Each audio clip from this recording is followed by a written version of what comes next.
ও তো ফ্যানের উপরে রাগ দেখায় আর বলে, ওকে এখান থেকে কেন চলে যেতে বললে? আমি তোর কাছে কিছু জিজ্ঞাসা করছিলাম। ফ্যানু বলে, লি অনেকদিন ধরেই আমার সাথে কাজ করছে, তাই আমি ওকে বিশ্বাস করি।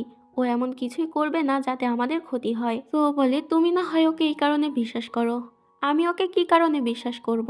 এটাই আমাকে বলো। ফ্যানু বলে, কারণ তুমি আমাকে বিশ্বাস করো যে আমি কখনো তোমার ক্ষতি হতে দেব না। এতে চুপ হয়ে যায় আর বলে, তুমি তো আমাকে নয় বরং এই পাথরটিকে রক্ষা করার চেষ্টা করো। আমি কি সত্যি বলিনি? ফ্যানু বলে, হ্যাঁ তুমি একদম ঠিক বলেছ। যেটাতে সুহর মন খারাপ হয়ে যায়। সেখান থেকে চলে যায়। এদিকে দেখানো হয় লি অনেকটা মন খারাপ করে দাঁড়িয়েছিল, তখন সেখানে ফ্যানিও চলে আসে। এখানে ওদের কথা থেকে আমরা এটা বুঝতে পারি ফ্যানু এটা জানে লি সত্যি একজন সিটির লোক। এরপর আমরা লিকে দেখতে পাই যে জেনারেল উ এর সাথে দেখা করতে যায়। জেনারেল উ এখানে ওকে গ্রিট করে আর প্রিন্সেস বলে ডাকে। এখানে আমরা জানতে পারি যে লি ছিল এই রাজ্যের প্রিন্সেস। তার সাথে জেনারেল উ ওর আঙ্কেলও হয়। লি বলে, সিটির সাথে আমার আর কোনো সম্পর্ক নেই, তাই আমাকে গেট করারও কোনো দরকার নেই। লি জিজ্ঞাসা করে, আপনার ওই মনস্টারকে কোথায় লুকিয়ে রেখেছেন? যেটাতে জেনারেল উ একেবারেই অস্বীকার করে আর বলে, কোন মনস্টার? আমরা তো কোনো মনস্টারকে লুকিয়ে রাখিনি। জেনারেল উ লি এর কাছে অনুরোধ করে যাতে লি আবার ওই সিটিতে ফিরে আসে, তবে ওকে নিষেধ করে আর বলে, আমার মা যখন মারা যেতে চলেছিল তখন তার উপরে আপনারা কেউ দয়া দেখাননি, তাহলে এখন কেন আমাকে ফেরত নিতে এসেছেন? জেনারেল উ বলে, যদি তোমার সত্যি মনে হয় যে তোমার মায়ের মৃত্যুর জন্য আমি দায়ী, তাহলে এই নাও তলোয়ার আর আমাকে মেরে ফেলো। লি ওই তলোয়ার নিয়ে জেনারেল উকে মারতে যায়, তবে মারে না। তখনই সেখানে হুয়ালিন চলে আসে। আসলে হুয়ালিনই ছিল লিয়ের বাবা। সে এখানে লিকে বলে, কয় বছর আগে তো তুমি এখান থেকে চলে গিয়েছিলে, তাহলে কেন আবার ফিরে এসেছো? যাও, এক্ষুনি এখান থেকে চলে যাও। লি রেগে বলে, আমি নিজের কাজ ছেড়ে ঠিকই এখান থেকে চলে যাব, এটা নিয়ে আপনাকে ভাবতে হবে না। এটা বলে লি সেখান থেকে চলে যায়। জেনারেল উ তখন বলে, ওরা ওই মনস্টারের বিষয়ে জেনে গিয়েছে, এখন প্রিন্সেসের আমরা কি করব? এটাতে হুয়ালিন বলে, যদিও সে আমার মেয়ে, কিন্তু সে যদি আমার বিরুদ্ধে যায় তাহলে তার উপরে কোনো দয়া দেখানোর দরকার নেই, তাকে মেরে ফেলো। এটা বলে হুয়ালিন সেখান থেকে চলে যায়। হুয়ালিনের অনেকটা কষ্ট হচ্ছিল। লি যখন সেখান থেকে চলে যাচ্ছিল, দূর থেকে আমরা একজনকে দেখতে পাই যে লিয়ের উপরে নজর রাখছিল। তো একে সেটা তো আমরা পরে জানতে পারবো। পরের দিন সকালবেলা দেখানো হয় সবাই একসাথে ব্রেকফাস্ট করছিল। তখনই সেখানে একটি লোক চলে আসে লিয়ের জন্য খাবার নিয়ে। লোকটি বলে, এগুলো আপনার জন্য একজন পাঠিয়েছে। লি দেখে অবাক হয়ে যায়, কারণ এটা ওর পছন্দের খাবার ছিল। লি বলে, সে কোথায় যে আমাকে এই খাবারগুলো দিয়েছে? এটা বলেও বাইরে চলে আসে। সেখানে আমরা হুয়াইয়ংকে দেখতে পাই। আসলে হুয়াইয়ং ছিল লিয়ের ভাই, মানে এই সিটির রাজকুমার। তো হুয়াইয়ংকে এখানে দেখে লি অনেক বেশি রেগে যায়। হুয়াইয়ং ওর কাছে ক্ষমা চায়, কিন্তু লি বলে, আমার সাথে তোমার আর কোনো রকম সম্পর্ক নেই, আমি তোমাকে ক্ষমা করতে পারবো না, আর কখনো আমার চোখের সামনে এসো না। এটা বলে ও হুয়াইয়ং এর উপর অনেক বেশি রাগ দেখাতে থাকে। এদিকে সুহরা তো ওখান থেকে শব্দ শুনতে পাচ্ছিল। সুহ মনে করতে থাকে হয়তো সেখানে কিছু একটা হচ্ছে। ও যেতে যাবে, কিন্তু ফ্যানি ওকে আটকায় আর বলে, লিয়ের ব্যাপারে তোমার নাক গলানো একদমই উচিত না। যেটাতে সুহ রেগে যায়। সুহ বলে, তোমার মনে হচ্ছে আমি ওর বিষয়ে নাক গলাচ্ছি? এটা বলেই সুহ সেখান থেকে রাগ করে চলে যেতে থাকে। ফ্যানিও জিজ্ঞাসা করে, তুমি কোথায় যাচ্ছ? সুহ বলে, সেটা তোমার না জানলেও চলবে। এটা বলেই সুহ সেখান থেকে চলে যায়। জ্যাংশান বলে, ও আবারও চলে গেল, যদি কোনো বিপদে পড়ে তখন কি হবে? ফ্যানিও বলে, এতে আমার কোনো যায় আসে না, ও যা ইচ্ছা তাই করুক।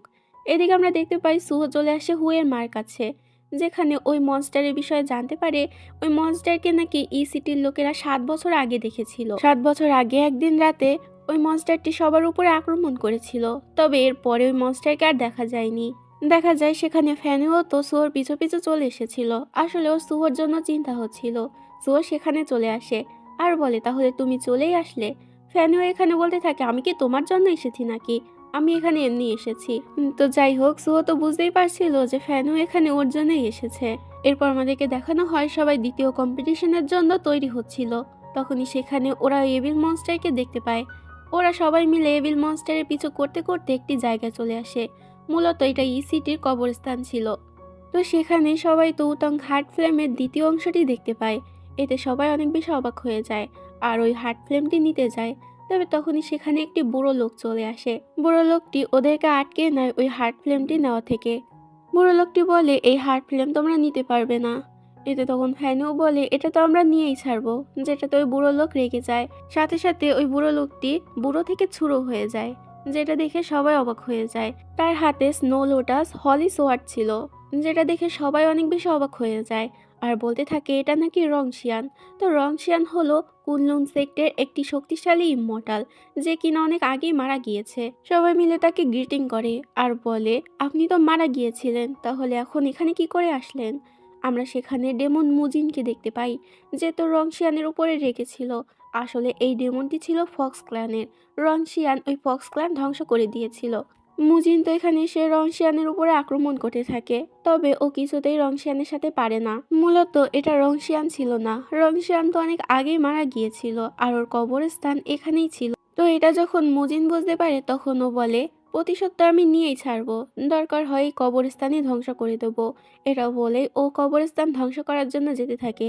তবে এটা দেখে রংশিয়ান অনেক বেশি রেগে যায় আর তখন সেখানে বালুঝড়ের সৃষ্টি করে। সবাই মিলে বাঁচার অনেক চেষ্টা করছিল, তবে কিছুতেই পারে না। এরপর আমরা সবাইকে দেখতে পাই যারা একটি ব্ল্যাক হোলের ভিতরে ঢুকে যায়। তো সিন এখানেই কাট হয়। এরপর আমরা ওদেরকে একটি অদ্ভুত জায়গায় আসতে দেখি, যেখানে ওদের বেশ পোশাকও অদ্ভুত রকমের হয়ে গিয়েছিল। আসলে ওরা ফক্স ডেমনের রূপে চলে এসেছে আর এই জায়গাটির নাম হচ্ছে কুনলুন সেক। ওদের সাথে যে ছেলেটি এসেছিল এই ছেলেটির নাম বাইচেন, যেও কিনা একজন কুনলুন সেক্টেরই ডিসিপল। তবে বাইচান এখানে বলে এটা তো কুনলুন সেক্ট, কিন্তু এটা তো 1000 বছর আগেই ধ্বংস হয়ে গিয়েছিল, আমরা এখানে কি করে চলে আসলাম? তখনই সেখানে লিংলং নামের একটি মেয়ে চলে আসে। লিংলং হচ্ছে ফক্স ক্ল্যানের রাজকুমারী। তো লিংলং সেখানে এসে এমন ভাবে কথা বলতে থাকে যেন ওদের সবাইকেই চেনে। লিংলং তো সুহোকে লেডি উ বলে ডাকে এবং ফ্যানুকে ডাকে চি বলে, যে কিনা একজন সার্ভেন্ট ছিল। এটাতে ফ্যানু বলে আর কিছু হতে পারলাম না, সার্ভেন্টই হয়ে গেলাম। লিংলং বাইচানকে বাও বলে ডাকে।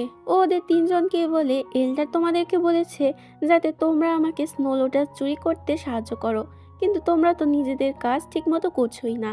এটা বলে লিংলং ওদের উপরে রাগ দেখায়। এদিকে আমরা মুজিনকে দেখতে পাই, যে কুনলন সেক্টের একজন ইমমর্টাল ডিসেবল হয়ে গিয়েছে। তো ও তো এমনিতেও ইমমর্টালদেরকে সহ্য করতে পারতো না। তখনই সেখানে রংশিয়ান চলে আসে। রংশিয়ানকে দেখে ও অনেক বেশি রেগে যায়। রংশিয়ান এখানে এসে ওকে ভালো করে প্র্যাকটিস করতে বলে। তবে মুজিন বলে এখন এমন দিন চলে এসেছে যে আমাকে তোমার কথা শুনতে হবে। তবে পরিস্থিতি বুঝতে পেরে মুজিন তাড়াতাড়ি নিজের মুখ থামিয়ে নেয় আর ওনার কাছে ক্ষমাও চায়।